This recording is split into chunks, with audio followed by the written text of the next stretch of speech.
তো মজার খেলা ব্যাং লাফ, লাফিয়ে লাফিয়ে জুস মুখে কামড়ে আনতে হবে। এই খেলায় অংশগ্রহণ করছে প্রথম শ্রেণীর ছাত্ররা, ছেলে ছাত্ররা। দেখি কতজন প্রতিযোগী, 1 2 3 4 5 6 7 8 9 10। 10জন প্রতিযোগীর মধ্যে প্রতিযোগিতা হবে। দেখি আজকে কে আপনারা ব্যাং লাফিয়ে লাফিয়ে এসে জুস খেতে পারে।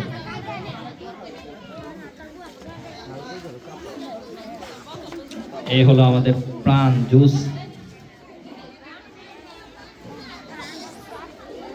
দ্রুত সমপরিমাণ দাও। আপনারা যারা পিছনে আছেন আর একটু পিছনে যান, আরো পিছনে যান, সামনে আসবেন না, পিছনে যান, পিছনে যান।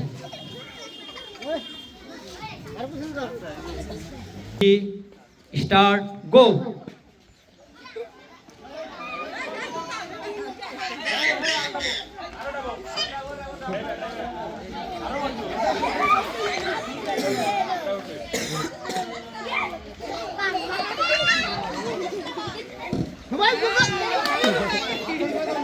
তাড়াতাড়ি আসেন, মেরা শান্ত, এত লেট কেন?